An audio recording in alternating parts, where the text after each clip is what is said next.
Hot అంశాలపై debate news బెంచ్కి స్వాగతం. రాష్ట్రంలో ఒక అద్భుతమైనటువంటి తనదైన ముద్ర వేసుకున్నటువంటి పోలీస్ అధికారి ఇప్పుడు ఒక రాజకీయ పార్టీ పెట్టడానికి ముందుకొస్తున్నారు. అదే సందర్భంలో సమాజం మీద పూర్తిగా అవగాహన ఉన్నటువంటి ఏబి వెంకటేశ్వర గారు ఇప్పుడు ప్రస్తుతం మనతో పాటు ఉన్నారు. నమస్తే అండి. నమస్కారం. పోలీస్ కమిషనర్గా లేదా పోలీస్ అధికారిగా పనిచేయడానికి రాజకీయాలకి ఉన్న తేడా మీకు ఏమైనా కనిపిస్తుంది? నాకేం తేడా కనిపించటంలా. అక్కడైనా సమాజం కోసం ఒక చట్టబద్ధమైనటువంటి పరిమితులకు లోబడి పనిచేసేవాళ్ళు. ఇక్కడైనా రాజ్యాంగానికి లోబడి కొన్ని ప్రజల సామాజిక కట్టుబాట్లకు లోబడి, సంప్రదాయాలకు లోబడి, సంస్కారానికి లోబడి పనిచేయాల్సినటువంటి పరిస్థితి. రెండిట్లోనూ ప్రజాహితం కోరి పనిచేసేటప్పుడు పెద్ద తేడా ఏమీ అనిపించట్లేదు. అక్కడ అందరూ మనకి గౌరవం ఇస్తారు, ఇక్కడ వచ్చేటప్పటికి మనం గౌరవం ఎక్కువ ఇస్తుండాలి.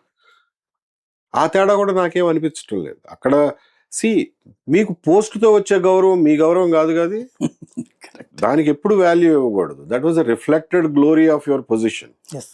దానికి కళ్ళు చెదిరిపోయి మనం భ్రమంలో మునిగితే తప్పు చేసిన వాళ్ళం. అక్కడైనా ఇక్కడైనా మన గౌరవం ఏంటంటే మన క్యారెక్టరే మన గౌరవం. మనం సరైన వాళ్ళం అయితే ఎవరైనా గౌరవిస్తారు, లేనప్పుడు అక్కడున్నా గౌరవించరు.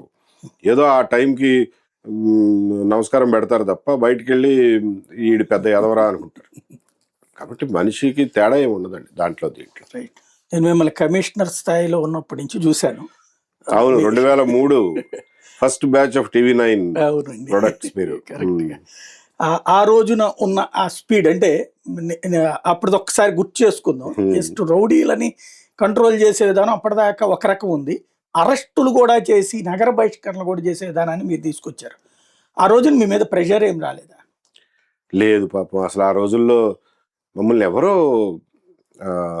ఎవరో ప్రెషరైజ్ చేసేవాళ్ళు కాదు. ఏ మాట కామాట అప్పట్లో రంగం చెప్పాలంటే స్వర్ణయుగం పోలీసులకి. అది 2004 వరకు చాలా స్వేచ్ఛ అనుభవించేవాడిని. ఈవెన్ ఎస్పీలుగా పనిచేసినప్పుడు కూడా అసలు ఎస్ఐ అనేవాళ్ళు మా ఇష్టం వచ్చిన వాళ్ళని ట్రాన్స్ఫర్ చేసేవాళ్ళు, ఇష్టం వచ్చినట్టుగా ట్రాన్స్ఫర్ చేసేవాళ్ళం. ఇన్స్పెక్టర్లు మా అనుమతి లేకుండా జిల్లాలో అడుగుపెట్టే సాహసం చేసేవాళ్ళు కాదు. డిఐజీలు కూడా పాపం వినేవాళ్ళు, రోజు వాళ్ళతో పడాల్సింది మీరు కదా, మీరే ఎంచుకోండిలే అని. ఎప్పుడన్నా ఒకళ్ళిద్దరిని వీళ్ళని తప్పదా ఎక్కడో చోట అకామిడేట్ చేయాలి అని అంటే మేము కూడా ఏదో ఒక చోట అకామిడేట్ చేసేవాళ్ళం. కానీ అదర్వైజ్ చాలా స్వేచ్ఛ ఉండేది 2004 వరకు. ఓకే, 4 తర్వాత స్వేచ్ఛ తగ్గింది. 4 తర్వాత బాగా తగ్గిపోయిందండి స్వేచ్ఛ. అదేంటంటే 10 సంవత్సరాల పాటు కాంగ్రెస్ ప్రతిపక్షంలో ఉండేసరికి బాగా ఏదో ఆకలి కొన్న పులుల్లాగా 2004లో ప్రభుత్వం మారగానే జానారెడ్డి గారు పాపం చెప్పేవాడుగా కూడా హోంమంత్రిగా ఉండి, అవునండి మా వాళ్ళు ముందు వరుసలో భోజనం చేస్తారు తప్పే ఉందలే అని చెప్పేవాడు. సో ఆ రకంగా నేను ప్రభుత్వం మారిన తర్వాత గమనించాను కదా, అసలు పోస్టింగ్లు అవి ఏవి కూడా అధికారుల చేతుల్లో ఉండేవి కాదు. అప్పటికి మార్చేశారు, రాజకీయ నాయకుల చేతుల్లోకి వెళ్ళిపోయినాయి. ఓకే, ఆ తర్వాత ఇక అది కంటిన్యూ అయిపోయింది.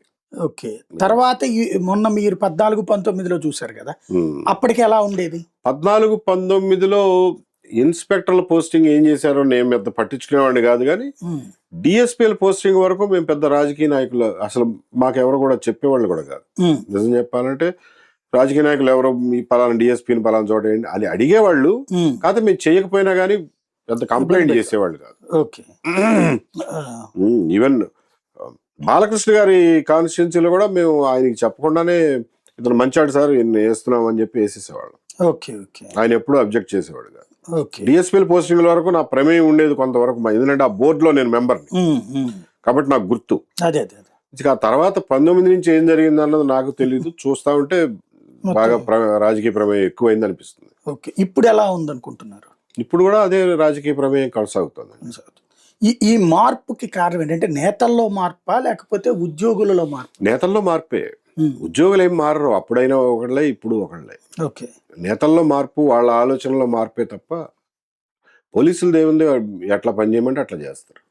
అంటే సాధారణ నేను అప్పుడు చూసింది అయితే గనక పోలీసులకు సంబంధించినంత వరకు రౌడీలైనా రాజకీయ నాయకుడైనా ఎవరినైనా సరే నిర్మోహమాటంగా మాట్లాడే సందర్భం ఉండేది. ఈవెన్ కలెక్టర్లు వీళ్ళతో కూడా చూసినటువంటి సందర్భం, అంటే నేను మంత్రుల్ని వీళ్ళనందరిని కూడా చూసాను, సుదీర్ఘంగా పనిచేశాం కాబట్టి ఫీల్డ్లో.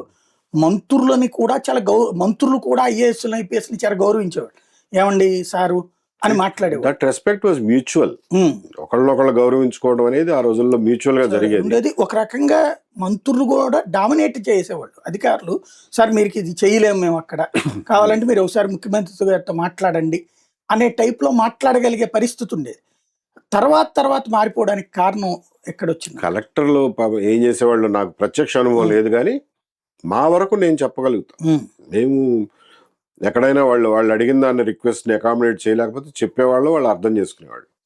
మరీ కాకపోతే సర్లే ఇక ఈయన ఇంతేలే, మనం ఏమి మార్చలేము, ఈయన పోయినాక చూసుకుందాంలే అని వెయిట్ చేసేవాళ్ళేమో. ఓకే. సో ఆ మ్యూచువల్ రెస్పెక్ట్ ఉండేదిలేండి. ఓకే. ఈ క్రిమినల్ కేసెస్ లో మార్చండి, కేసుని ఇట్లా మార్చండి లాంటి ప్రెషర్స్ ఏమైనా ఉండే? అసలు ఎప్పుడు లేదండి. నాకు గుర్తున్నంత వరకు నన్ను ఎవరూ అటువంటి ప్రయత్నం చేయలే. అదృష్టవంతులు.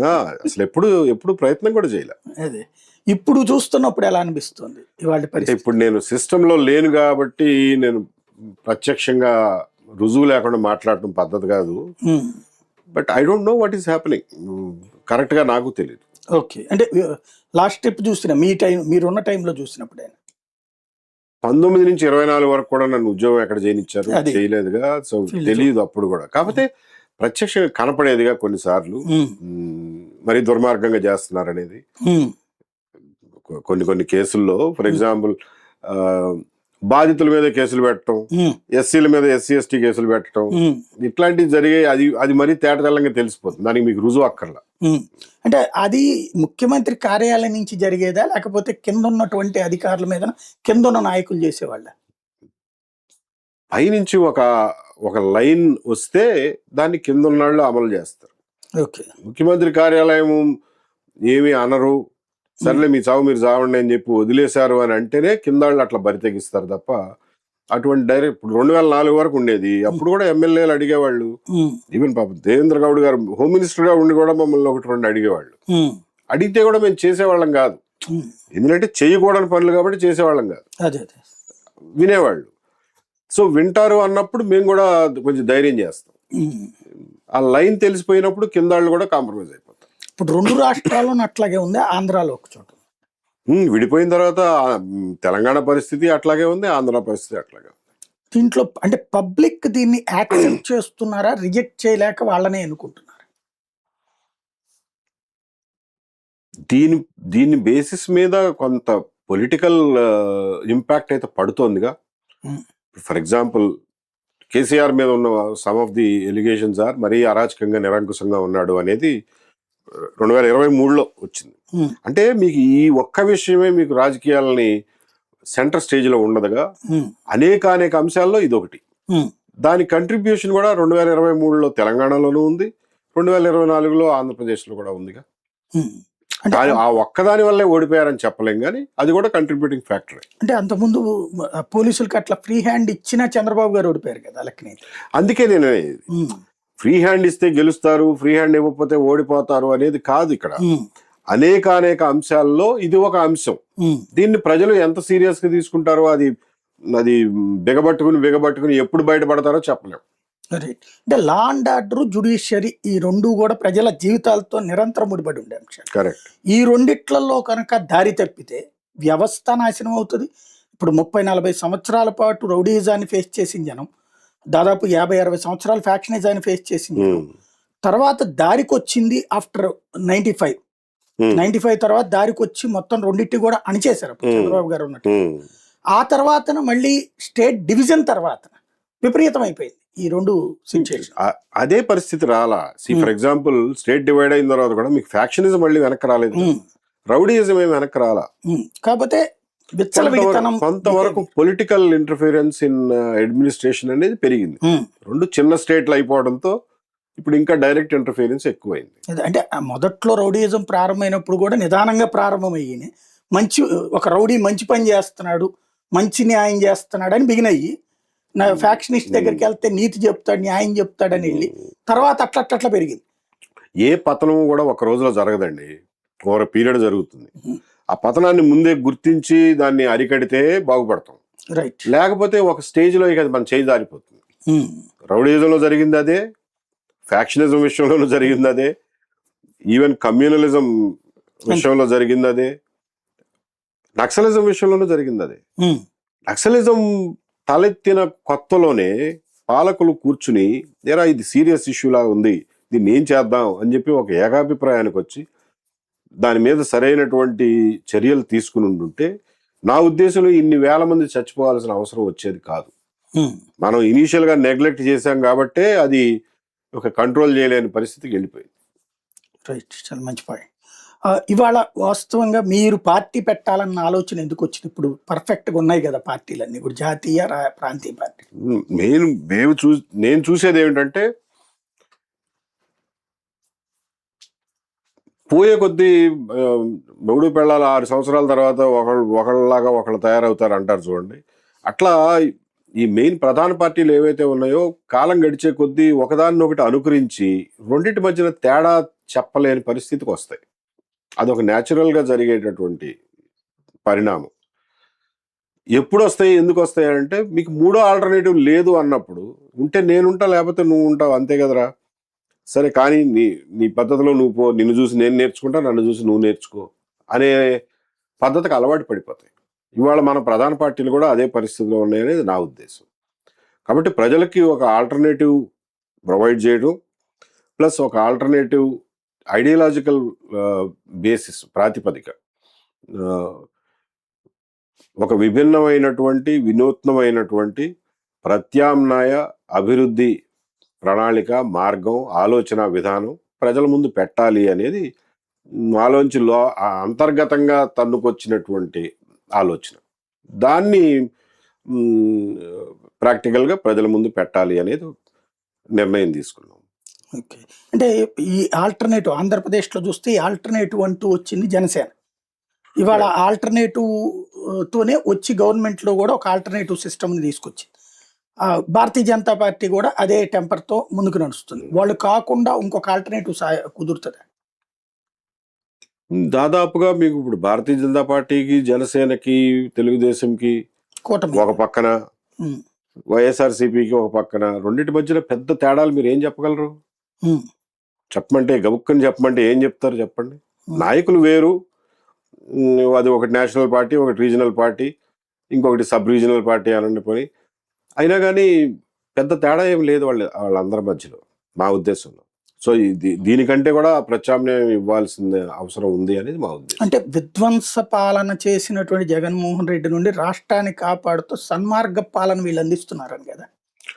సన్మార్గ పాలన కూడా సరిపడా అందించట్లేదు. ఆ విధ్వంస పాలన నుంచి రాష్ట్రాన్ని రక్షిస్తారు అనే నమ్మకం కూడా సన్నగిల్లుతా ఉంది. నేను మొదటి నుంచి గవర్నమెంట్ ఫామ్ అయిన మొదటి రోజు నుంచి చెప్తున్నది ఇదే. ఒక విధ్వంసాన్ని, ఒక అరాచకాన్ని 5 సంవత్సరాలు ప్రజలు అనుభవించారు. మీరు చేయగలిగిన గొప్ప విషయం రాజకీయంగా మీరు ఈ రాష్ట్రానికి చేయగలిగిన సేవ ఏదైనా ఉంది అని అంటే ఆ విధ్వంసం మళ్ళీ జరగకుండా ఈ రాష్ట్రాన్ని రక్షించండి. అది చెయ్యాలి అని అంటే జగన్మోహన్ రెడ్డి గారి పరిపాలనలో జరిగిన దుర్మార్గాలు, అరాచకాలు అన్నింటినీ మీరు రికార్డు మీదకి తీసుకురావాలి, వాటిని చట్టం ముందు నిలబెట్టాలి. ఎక్కడెక్కడైతే మీకు సరిపడా రుజువులు ఉంటాయో శిక్ష పడేలాగా చేయాలి. దాని మీద ముందు కాన్సన్ట్రేట్ చేయండి, అంతే తప్ప మిగిలినవన్నీ సెకండరీ. ముందు చేయండి, తర్వాత అప్పుడు బాధితులందరికీ కొంచెం న్యాయం చేయండి. వాళ్ళ భుజం మీద చేసి వాళ్ళు మళ్ళీ జీవితాల్లో నిలదొక్కునేలాగా చేయండి. ఆ పనుల్లో అది మొదటి ప్రాధాన్యతగా ఉండాలి అని చెప్పి నేను మొదటి నుంచి అనుకుంటా ఉన్నా, చెప్పదలుచుకున్న వాళ్ళకి చెప్పాను కూడా. బట్ ఆ విషయం మీద దృష్టి పెట్టలేదు. చేశారు కదా వరుసనే చాలా మంది మీద అరెస్టులు, కేసులు, జైళ్లు, చాలా విషయాల్లో వాళ్ళు సొంతంగా చేసుకున్నవే తప్ప ఒక పద్ధతి ప్రకారం ఒక ప్రణాళికగా చేసింది లేదు. ప్రభుత్వంగా చేయలేదండి. ప్రభుత్వంగా చేయలే. వాళ్ళంతటా వాళ్ళు వెళ్ళి పులినోట్ల తలబెట్టి జైళ్ళకు పోయారు. వ్యక్తి అంటే అప్పుడు మొదట్లో అయితే కనుక పాత కేసులు, తెలుగుదేశం కార్యాలయం మీద దాడులు, గన్నవరం దాని మీద, లేకపోతే చంద్రబాబు గారి ఇంటి మీద దాడి, అట్లాంటి కేసులన్నిట్లో కూడా కేసులు పెట్టారు కదా. కేసులు అంతకుముందే ఉన్నాయి. వాటిని ఇంతవరకు ఒక కొలిక్కు కూడా రాలా. అవి ఇప్పుడు 1.5-2 ఏళ్ళు అయిపోయింది.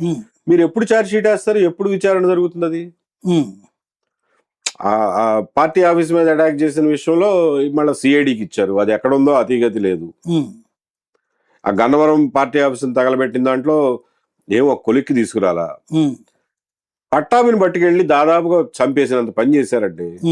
పోలీస్ స్టేషన్లో, ఉంగుటూరు పోలీస్ స్టేషన్లో పడేసి మొహానికి ముసుగు కప్పి సివిలియన్స్ తో కొట్టించారు కరెంట్ తీసేసి. ఆ కేసుని ఇంతవరకు పర్సూ చేసింది లేదు.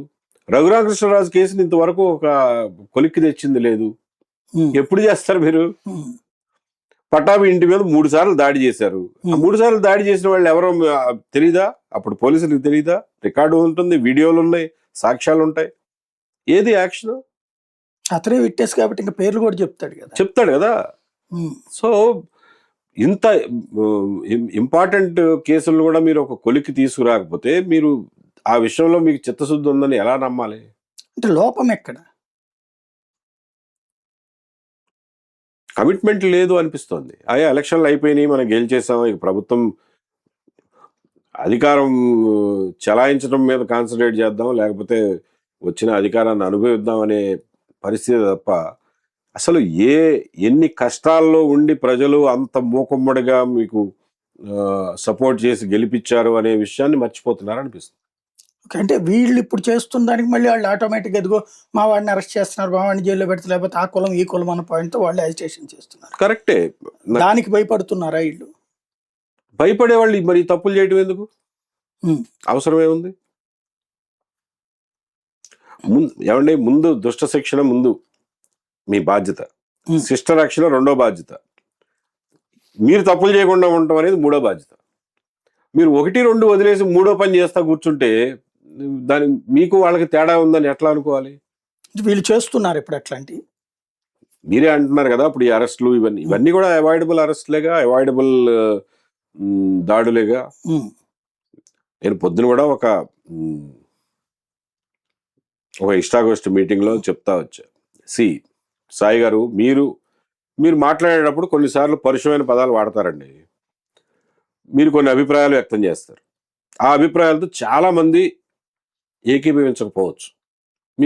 మిమ్మల్ని మెచ్చుకునే వాళ్ళు ఉంటారు, మీరు నచ్చేవాళ్ళు ఉంటారు, మీరు నచ్చని వాళ్ళు కూడా ఉంటారు. మీరు మాట్లాడిన మాటతో ఏకీభవించినంత మాత్రాన మీ ఇంటి మీదకి వచ్చి దాడి చేయొచ్చా? చెప్పండి. ఇప్పుడు మీ మాటల వల్ల మేము హర్ట్ అయ్యామంటారు. హర్ట్ అయితే దాడి చేయమని ఎక్కడా లేదు. ఏ నైతికత మీకు చెప్పదు, ఏ రాజకీయం మీకు చెప్పదు, ఏ చట్టము మీకు చెప్పదు. మరి అయినప్పుడు ఆయన అయ్యన్న పాత్రుడు గారు ఏదో అన్నాడు అని చెప్పి ఆ రోజున జోగి రమేష్ వాళ్ళు చంద్రబాబు నాయుడు గారి ఇంటి మీదకి దొమ్మికి వెళ్ళటం ఏంటి? అది తప్పే కదా. పట్టాభి ఏదో మాట అన్నాడని చెప్పి మీరు వచ్చి పార్టీ ఆఫీస్ బద్దలు కొట్టడం ఏంటి? అది తప్పే కదా. ఇవాళ అంబటి రాంబాబు ఏదో అన్నాడని చెప్పి వాళ్ళ ఇంటి మీదకి వెళ్ళి దాడి చేయటం అది తప్పే. జోగి రమేష్ లోకేష్ గారిని ఏదో అన్నాడని చెప్పి ఆయన ఇంటి మీదకి వెళ్ళి దాడి చేయడం అది తప్పే. మీరు అసలు ఆ మాత్రం కూడా తెలుసుకోలేకపోతున్నారా? మాట్లాడిన మాట పరుషం కావచ్చు, దూషణ కావచ్చు, పచ్చి బూతు కావచ్చు, బట్ ఇంటి మీదకి దాడి చేసే హక్కును మీకు ఇవ్వదు. అది వాక్కు వేరు, హింస వేరు. హింస చేయడానికి ఎవరో ఒక మాట అన్న మాటని దాన్ని ఒక ఎక్స్క్యూజ్గా తీసుకోవడానికి వీల్లేదు. ఏ చట్టము ఒప్పుకోదు, ఏ నైతికత ఒప్పుకోదు. చట్టం జాగ్రత్త పక్కన పెట్టండి, ఏ నైతికత ఒప్పుకోదు. నా ఉద్దేశం అది. మీరు విభేదిస్తానంటే యు ఆర్ మోస్ట్ వెల్కమ్. చాలా మంచి పాయింట్. అయితే ఇక్కడ సమస్య ఏంటంటే ఈ ఇష్యూ జరగగానే అంటే ఇప్పుడు ఏమైపోతుందంటే సోషల్ మీడియా ఇన్ఫ్లుయెన్స్ విపరీతంగా ఉంటుంది. ఈ తిట్టుది వైరల్ అవుతుంది, లక్షలాది మంది కోట్లాది మంది చూస్తారు. వెంటనే టీడీపీకి సంబంధించినటువంటి సోషల్ మీడియాలో వాళ్ళే ఒరిజినల్గా పెయిడ్ బ్యాచ్ సపరేట్గా ఉంటుంది, ఒరిజినల్ కార్యకర్తలు ఉంటారు, వాళ్ళు ప్రెజర్ చేసేస్తున్నారు. ఏంటి మన ప్రభుత్వంలో ఉండి కూడా మనకి ఇట్లా చేస్తుంటే ఎట్లా? అప్పుడు జరిగింది అదే వైసీపీ మీద మన ప్రభుత్వంలో ఉండి ఏంటంటే అప్పుడు ఉన్న నాయకులు వాళ్ళు రెచ్చిపోవడం. ఇక్కడ దీంట్లో తప్పు నాయకులదా కార్యకర్తలదా? ఓకే, కార్యకర్తలకు అవగాహన లోపం అండి. పాపం వాళ్ళకి తెలీదు. Freedom of speech also includes the freedom to offend the other fellow. Me sentiment hurt అయితే అది కూడా ఫ్రీడమ్ ఆఫ్ స్పీచ్లో భాగమే. కాకపోతే మిమ్మల్ని డిఫేమ్ చేయకూడదు, అబద్ధం చెప్పి డిఫేమ్ చేయకూడదు, నిజం చెప్పి డిఫేమ్ చేయొచ్చు. నిజం చెప్పి డిఫేమ్ చేస్తే అది డిఫమేషన్ కింద రాదు. ఫ్రాడ్ చేయకూడదు. అంతవరకే మీకు ఫ్రీడమ్ ఆఫ్ స్పీచ్ మీద ఉన్న కట్టుబాట్లు. అంతే తప్ప పరుషంగా మాట్లాడావు, నా కొడక అంటావు, నువ్వు కూడా అను నా కొడక అని 10 మాటలను 10 సార్లను ఇంకొంచెం తీవ్రమైనటువంటి పదజాలం వాడు, అయిపోయింది. మాటకు మాట అంతే, మాటకి దెబ్బ సమాధానం కాదు. ఈ క్లారిటీ కార్యకర్తల్లో ఉండదు, నాయకుల్లో ఉండాలిగా,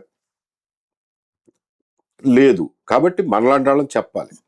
అందుకే నేను క్లారిఫై చేసి చెప్తున్నా. నేను ముఖ్యంగా నాయకుల్ని కాదు ఉద్దేశించి ఈ మాట చెప్తాను, ప్రజలను ఉద్దేశించి చెప్తున్నా, కార్యకర్తలను ఉద్దేశించి చెప్తున్నా. మాటకు మాట అనదలుచుకుంటే అనండి, అందులో ఎవళ్ళు తప్పుపట్టరు మిమ్మల్ని. అంతే తప్ప నువ్వు మాట అన్నావు కాబట్టి ఇంటికి వచ్చి తంతాను అనేది కరెక్ట్ కాదు, చట్టపరంగాను కరెక్ట్ కాదు, నైతికంగా కూడా కరెక్ట్ కాదు. అని నిన్నంటే నువ్వు పడతావా అంటే నన్ను అని చూడు, నేను కూడా వెనక్కి తిరిగి తిడతానేమో. లేకపోతే చూడండి ఆవిడ ఎటువంటి మాటలు మాట్లాడుతున్నాడో, ఈ సంస్కారం లేని మనిషిని మీరే అంచనా వేసుకోండి అని చెప్పి వదిలేస్తా. అది నా ఇష్టం. కరెక్ట్. ఇప్పుడు కేసీఆర్ ఏదో అంటాడండి, లేకపోతే హరీష్ రావు గారు ఏదో అంటాడు, కేటీఆర్ ఏదో అంటాడు, రేవంత్ రెడ్డి 10 మాటలు అంటాడు, 10 రెట్లు అంటాడు. అది ఆయన స్టైలు, అయిపోయిందిగా అక్కడతో. So that is the solution. అప్పుడు జగన్మోహన్ రెడ్డి గారి ప్రభుత్వం ఉన్నప్పుడు అప్పుడు చేసింది తప్పే, ఇప్పుడు చేసేది తప్పే.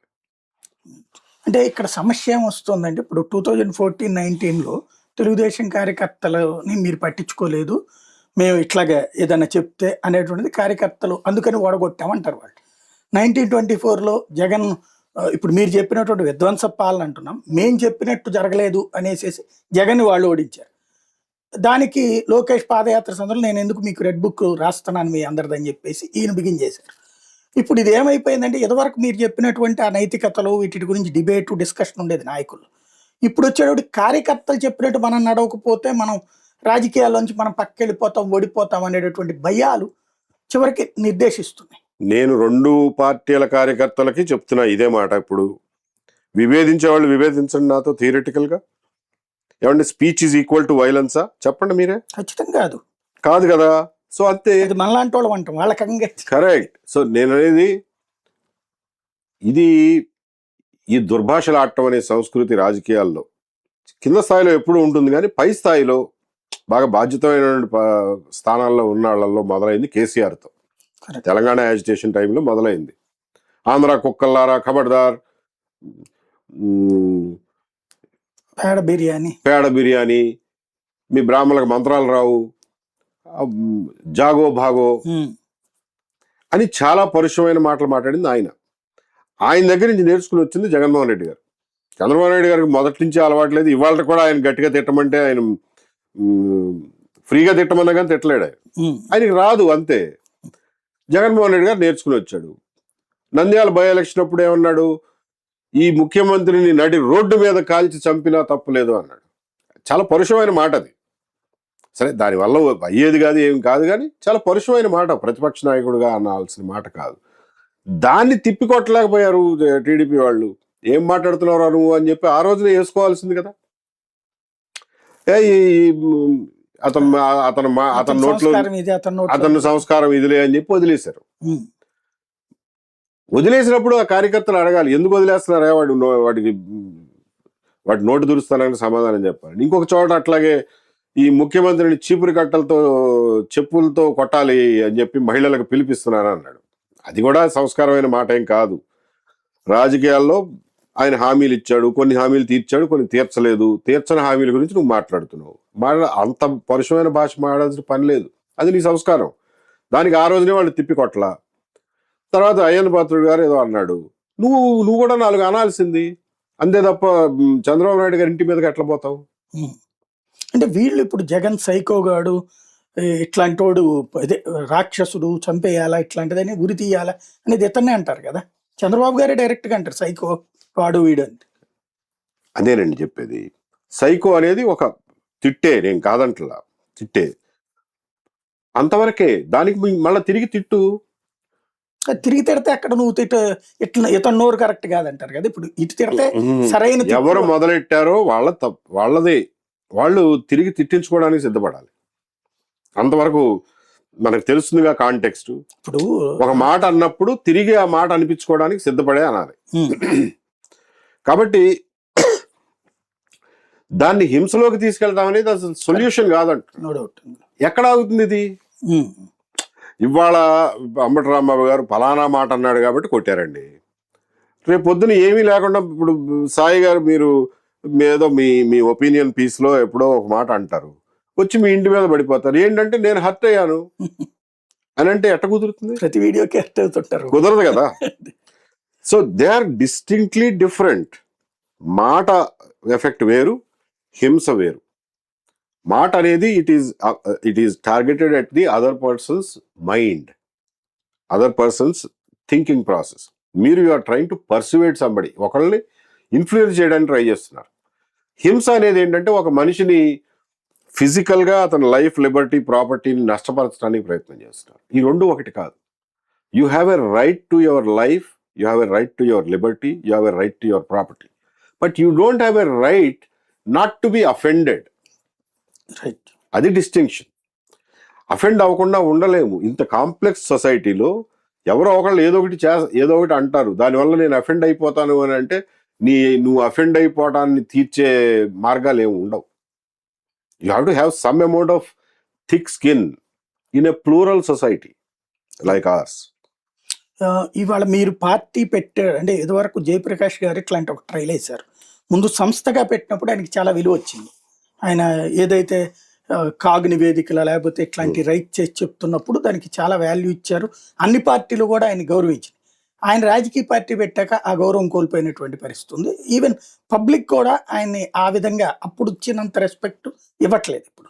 తర్వాత జేడి లక్ష్మీనారాయణ గారు సిబిఐ డైరెక్టర్గా ఉన్నప్పుడు ఆయనకి మంచి పేరు వచ్చింది. తర్వాత పార్టీలోకి వచ్చాక ఇబ్బంది పడ్డారు. ఇప్పుడు ఆయన బయటకు వచ్చిన పార్టీల వాళ్ళే ఆయన్ని మాట్లాడు.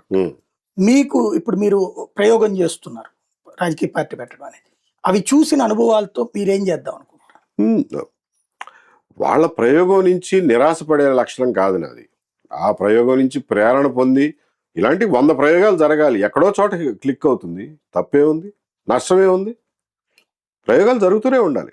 ఇప్పుడు జేపీ గారు లోక్సత్తాను ఒక ఆర్గనైజేషన్గా నడిపించినప్పుడు అందరూ ఆయన రెస్పెక్ట్ చేశారు అని అంటున్నారు, కరెక్టే. బట్ పొలిటికల్ పార్టీ పెట్టగానే రైవల్ అవుతారు కాబట్టి, పోటీదారుడు అవుతాడు కాబట్టి ఆబ్వియస్లీ ఆయన దూరం పెడతారు. అయినా కానీ ఆయన్ని గెలిపించారు కదా ప్రజలైతే, పెద్ద ఎత్తున ఆయనకి సపోర్ట్గా నిలబడ్డారు. ఆ రోజున గెలిపించారు. నాకు ఇవాళకి జేపీ గారి మీద కంప్లైంట్ ఏంటంటే మీరు కంటిన్యూ చేసి ఉండాల్సిందండి అని. ఓడిపోయినా గెలిచినా మీరు కంటిన్యూ చేసి ఉండాల్సింది. ఆ effort, it was a noble effort at that time. దాన్ని కంటిన్యూ చేసి ఉండాల్సింది. ఎక్కడ వరకు వెళ్తే అక్కడ వరకు వెళ్ళేవాళ్ళు, నష్టం ఏంటి మీకు ఇప్పుడు అనేది. సరే, జేడీ గారు అంటారా, ఆయన అభిప్రాయాలు, ఆయన ఎక్కువ జేపీ గారు ప్రయాణం చేసిన దూరం ఇంకా వెళ్ళలేదు కాబట్టి దాని గురించి అనాలిసిస్ అక్కర్లా. మేము మా ప్రయత్నంలో we want to come with even more practical, more clearer political ideology.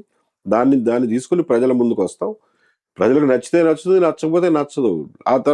మేము విఫలమయ్యాం అనుకోండి, మేము సక్సెస్ అవ్వలేదు అనుకోండి, డజంట్ మ్యాటర్. 10 ఏళ్ల తర్వాత ఇంకొకళ్ళు వస్తారు, 5 ఏళ్ల తర్వాత ఇంకొకళ్ళు వస్తారు. రైట్. నేను 94లో జర్నలిజం ఫీల్డ్లోకి వచ్చింది. దాదాపుగా మీరు చూసిన టైంకి కానీ మీ తర్వాత చూసినప్పుడు దాదాపుగా ఈ కులాల వ్యవహారాల్ని నేను ఎక్కువగా చూడలేదు, వినలేదు. అంటే ఎవరో చెప్పేవాళ్ళు సో కాలేజీలో ఉంటుందని, మేము ఆ కాలేజీలు చదవలేదు కాబట్టి తెలియదు. తర్వాత ఇప్పుడు చూస్తే ఆంధ్రప్రదేశ్లో కులం పేరు ప్రస్తావించని రోజు ఉండట్లేదు, పూట ఉండట్లేదు. ఇది రాష్ట్ర విభజన వల్ల జరిగిన పరిణామం అనుకోవాలా, లేకపోతే పబ్లిక్లో పెరుగుతున్నటువంటి ఎమోషనల్ ఫీలింగ్ అనుకోవాలా? కాలేజీల్లో ఇవాళ రోజున అంత స్థాయిలో ఉందని నేను అనుకోను. అప్పుడు ఉండేదేమో కానీ అప్పుడు కూడా మా కాలేజీలో లేదు. 1-2 కాలేజీల పేర్లు చెప్పేవాళ్ళు అంతే. ఉంటుందండి. ఇప్పుడు ఇంత పెద్ద దేశంలో, ఇంత పెద్ద రాష్ట్రంలో ఎక్కడన్నా 1-2 అపభ్రంశాలు ఉంటాయి. దాన్ని పట్టుకుని మనం దాన్నే హైలైట్ చేసుకుంటూ కూర్చోలేం కదా. కాబట్టి అది వచ్చింది, అదొక వేవ్ లాగా వస్తుంది, పోతూ ఉంటుంది. యువత ఒక తరం మారిపోగానే అభిప్రాయాలు మారిపోతాయి. విభజిత ఆంధ్రప్రదేశ్లో కులాల ప్రస్తావన ఎక్కువ ఎందుకు వస్తుంది అని అంటే, యాక్చువల్గా చెప్పాలంటే ఆంధ్రప్రదేశ్ ప్రజలు దేశంలో ఉన్న మిగిలిన రాష్ట్రాలతో పోలిస్తే బాగా చదువుకున్న వాళ్ళు, లోకజ్ఞానం ఉన్నవాళ్ళు, 10 చోట్ల తిరిగేవాళ్ళు, కొంచెం మైగ్రేటరీ నేచర్ అంటే మొబిలిటీ ఉన్నవాళ్ళు, సోషల్ మొబిలిటీ ఉన్నవాళ్ళు. మన వాళ్ళు ఈవెన్ తమిళనాడు వాళ్ళు ఢిల్లీ పోవాలంటే ఆ హిందీ మనకు రాదని కంగారు పడతారేమో, మన వాళ్ళు బయలుదేరి ప్రపంచం అంతా దున్నేస్తారు, రెడీగా ఉంటారు. ముందు వెళ్ళి చేసినా చేయకపోయినా ముందు వెళ్ళడానికి అయితే రెడీ అవుతారు. సో అంత ఎంటర్ప్రైజు, ఆ మాత్రం ప్రపంచ జ్ఞానం ఉన్నవాళ్ళు. ఇంత ప్రపంచ జ్ఞానం ఉన్న వాళ్ళు కేవలం కులాల కోసం కొట్లాడుకుంటున్నారు అని అంటే ఈ రెండు ఫిట్ అవట్లా. అదే ఈ రెండు ఇమేజ్లు ఎందుకు జరుగుతోంది అని అంటే నా ఉద్దేశంలో పాలిటీషియన్స్ దీన్ని బాగా పెంచి పోషిస్తున్నారు.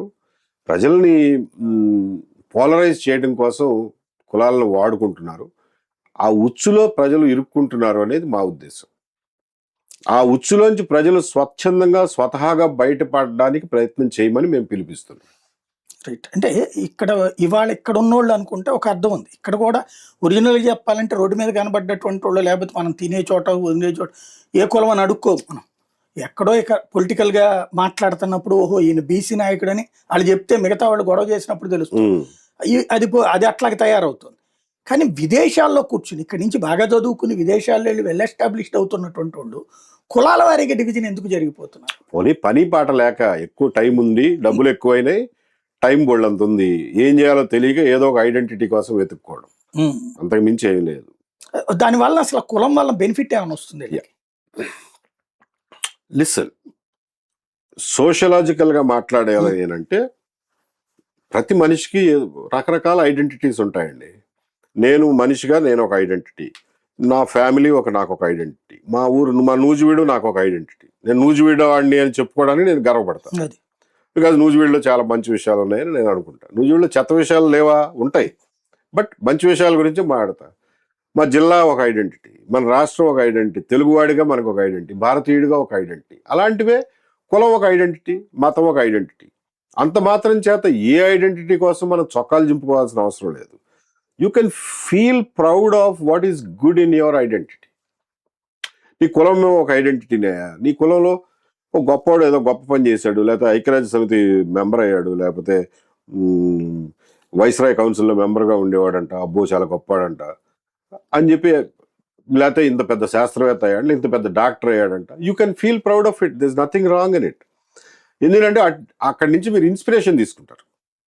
పిల్లలకు కూడా చెప్తారు, అరే చూడరా మీ ముసలాయన అంత గొప్పవాడు అయ్యాడు, నువ్వు కూడా అంత గొప్పవాడు, వాళ్ళు బాగా చదవరా అని చెప్తాం. అంతవరకే పనికి వస్తుంది ఐడెంటిటీ తప్ప అంతకు మించి నీకు వ్యక్తిగతంగా ఏవి తెచ్చిపెట్టదు ఐడెంటిటీ. నీ ఐడెంటిటీలో ఉన్న మంచి విషయాలను నువ్వు నేర్చుకుని అలవర్చుకుంటే నీ జీవితం బాగుపడుతుంది. రైట్. అంతవరకే పనికి వస్తుంది కులం, అంతకు మించి ఏవి చేయలేదు అది. రైట్. ఫైనల్గా ఒకటి చెప్పండి, ఈవేళ పవన్ కళ్యాణ్ సొంతగా ఒక పార్టీ పెట్టి తను ముఖ్యమంత్రి అవ్వాలనుకున్నారు, చాలా ప్రయత్నించారు. తర్వాత ఇప్పుడు ఆయన దాంట్లో చేరిపోయారు. ఇంకో పక్కన భారతీయ జనతా పార్టీ తమ వైపు నుంచి ఒక ఆల్టర్నేటివ్ అనుకుంది, అటు చేరిపోయాయి. 15 సంవత్సరాలు కలిసి ఉంటాము అంటున్నారు. 15 సంవత్సరాలు జగన్ అధికారంలోకి రానియకుండా చూస్తే ఆ తర్వాత అతను ఫేడ్ అవుట్ అవుతాడని. ఇప్పుడు మీరు పార్టీ పెడుతుంది జగన్ని సీఎం కానియకుండా ఉండి ఆల్టర్నేటివ్ కోసం. ఇప్పుడు వాళ్ళు ఏంటి ఆల్టర్నేటివ్ కోసం స్టార్ట్ అయ్యి జగన్ని సీఎం కానివ్వకుండా ఉండటం కోసం పవన్ కళ్యాణ్ తెలుగుదేశంతో 15 సంవత్సరాలు కలిసి ట్రావెల్ చేస్తారు. మీ ఉద్దేశం ఏంటి? జగన్ని రానియకుండా ఉండటం కోసమా, లేకపోతే మరొక కాన్సెప్ట్ అంటే చంద్రబాబు ఇద్దరికి ఆల్టర్నేటివ్? మాకు సంబంధించినంత వరకు ఇద్దరిలో తేడా లేదు, ఇద్దరికి ఆల్టర్నేటివ్ గా ఉండాలనే మా కోరిక, అంతే తప్ప. But our first priority is Jaganmohan Reddy. we find that he is more dangerous to the society. That's our personal opinion. కొంతమంది ఏకీవించకపోవచ్చు. సో అది మాత్రం ఎట్టి పరిస్థితుల్లోనూ ఇంకా ఈ రాష్ట్రం భరించలేదు ఆ అరాచకత్వాన్ని అనేది మా దృఢమైన అభిప్రాయం. But at the same time we are not sure that వీళ్ళు ఈ రాష్ట్రాన్ని ఈడేరిస్తారు అని చెప్పి ఆ నమ్మకం కూడా మాకు లేదు. అంటే ఏం మార్పు కోరుకుంటున్నారు? అసలు ఆంధ్రప్రదేశ్కి ఉన్నటువంటి అవకాశాలు కానీ, ఆర్థిక అవకాశాలు కానీ, లేకపోతే సామాజికంగా ఉన్న అవకాశాలు కానీ, విద్యా ఆరోగ్య రంగాల్లో ఉన్న అవకాశాలు కానీ, వీటన్నిటిలో ఏది మనం అందిపుచ్చుకునే పరిస్థితిలో లేము. అందిపుచ్చుకునే పరిస్థితికి మనల్ని తీసుకువెళ్తారు అనే ఆశ కూడా లేకుండా పోతుంది. వ్యవసాయ రంగంలో కానీ, ఆర్థిక రంగంలో కానీ ఇవాళ 10 లక్షలు, 8 లక్షలు, 12 లక్షలు, 14 లక్షలు అప్పులు ఉన్నాయా? వాటిని తీర్చే మార్గం చెప్పాలా? ఇవాళ మీ దగ్గర వచ్చిన డబ్బులన్నీ జీతాలకి, బత్యాలకి, సంక్షేమ కార్యక్రమాలు సరిపోతున్నాయి అంటున్నారా? అభివృద్ధి ఎలా చేస్తారు? ఇరిగేషన్ ప్రాజెక్టులు ఎప్పుడు కడతారు? ఎప్పటికి చేస్తారే అసలు? అంటే ఇప్పుడు పత్రికల్లో చెప్తుంది ఇరిగేషన్ చాలా సీరియస్గా చేసుకెళ్తున్నారు, లేకపోతే క్వాంటమ్ వ్యాలీ, ఆర్టిఫిషియల్ ఇంటెలిజెన్స్, తర్వాత విశాఖపట్నానికి పెట్టుబడులు 15 లక్షల కోట్ల రూపాయల పెట్టుబడులు ఇప్పుడంతా స్వర్ణయుగం వైపు పరుగులు పెడుతోందని కదా. చెప్తున్నారులేండి. పేపర్ మీరు చదువుతారు, నేను చదువుతాను. కాకపోతే మనం చదివే మనకు అండర్స్టాండింగ్ కొంచెం డీప్గా ఉంటుందిగా. దాని ప్రకారం చూస్తే ఇరిగేషన్ ప్రాజెక్టులు వీళ్ళ హయాంలో పూర్తి చేయగలిగే పరిస్థితి ఏం కనపట్టల్లా. బికాజ్ లాస్ట్ 2 years నుంచి వీళ్ళు చేసింది చాలా తక్కువ. ఏదో ఒక స్ట్రెచ్లో మీరు లైనింగ్ వేసి కుప్పం దాకా తీసుకెళ్ళినంత మాత్రాన హంద్రీనీవా ప్రాజెక్ట్ కంప్లీట్ అయినట్టు కాదు. ఇంకా చేయాల్సింది చాలా ఉంది. గాలేరు నగర్ ప్రాజెక్ట్ ఇంతవరకు అట్లాగే పడుంది. వెలిగొండ ప్రాజెక్టు అట్లాగే పడుంది. గత 1.5 సంవత్సరం కాలంలో ఏమీ జరగల. ఆ సొరంగం పనులు కొద్దిగా అయినాయి అంతే, అంతకుమించి ఏం జరగల. ఉత్తరాంధ్ర ప్రాజెక్టులు ముట్టుకోలా మీరు ఈ సంవత్సరంలో. పోలవరం ప్రాజెక్టు కొంచెం అట్లాగే నత్తనడుకునే సాగుతుంది. యాక్చువల్గా గత 5 ఏళ్లలో 14 to 19 చేసిన స్పీడ్తో చేస్తే ఈ పాటికి అయిపోయి ఉండాల్సింది. బట్ ఎనీవే కొన్ని మనం తప్పని పరిస్థితులు, ఆ డయాఫ్రమ్ వాల్ కట్టడానికి 2 seasons కావాలి, తప్పదు. ఇలా కొంత టైం వేస్ట్ అయింది. ఆ డయాఫ్రమ్ వాల్ కొట్టుకుపోకుండా ఉంటే ఈ పాటికి అయిపోయేదేమో. అందులో టెక్నికల్ ఇష్యూస్ చాలా ఉన్నాయి. అవన్నీ ఇప్పుడు బయటకు వస్తున్నాయి. ఇప్పుడు CWC కూడా 23 పాయింట్లు పెట్టి రాసింది. అటన్నిటికీ మనం సమాధానాలు చెప్పాలి. డిజైన్లన్నీ సంతృప్తికరంగా మార్చుకోవాలి. అవన్నీ చేస్తే కానీ ECRF డ్యామ్ చేయలేరు. ఇంత చేసినా కానీ మీరు 45 మీటర్లకు నీళ్లు నిలబెట్టకపోతే ఆ డ్యామ్ వల్ల ఉపయోగం ఉండదు. కాబట్టి ఈ సమస్యలన్నీ ఉన్నాయి. ఇరిగేషన్ విషయంలో మేము అది చేస్తాం ఇది చేస్తాం అంటున్నారు, కానీ గ్రౌండ్లో మనకేమి ఇప్పటివరకు అయితే కనిపించలా. ఈ బడ్జెట్లో ఏమైనా పెడతారేమో చూడాలి. రైట్. ఫైనల్గా ఒకటి చెప్పండి. ఆంధ్రప్రదేశ్ రాష్ట్రానికి సంబంధించి 14కి ముందు తెలంగాణలో వచ్చినటువంటి గొడవ ఏంటంటే అందరూ ఇక్కడ దోపిడీదారులు ఆంధ్ర వాళ్ళు అని. స్టేట్ డివిజన్ అయిపోయిన తర్వాత చూస్తే అదేమో రిచ్ స్టేట్ అయింది, ఇదేమో పూర్ స్టేట్ అయింది. ఇక్కడ చూస్తేనేమో ఇవాల్టికి కూడా ఒక క్లారిటీ లేదు పబ్లిక్కి. అంటే ఇవాల్టికి కూడా మనం హైదరాబాద్, చెన్నై, బెంగళూరు అక్కడికి పంపిద్దాం మన పిల్లల్ని అనేటువంటిది. ఇక్కడికి మొత్తం సిస్టమ్ మారి మన పిల్లలు మన అమరావతిలో ఉద్యోగం చేయాలి, మన బెజవాడలో మన గుంటూరులో ఉద్యోగం చేయాలి, లేదా మన పిల్లలకి సంబంధం ఇచ్చేటప్పుడు మన ప్రాంతంలో ఇవ్వాలి అనేటటువంటి ఆలోచన వైపుకి వెళ్ళగలుగుతామా మనం సమీప భవిష్యత్తులో? కనబట్టలేదు. మీరు అన్నట్టు తెలంగాణ రిచ్ స్టేట్గా స్టార్ట్ అయినా దాన్ని సక్సెస్ఫుల్గా మళ్ళా పేద రాష్ట్రంగా మార్చేశారుగా.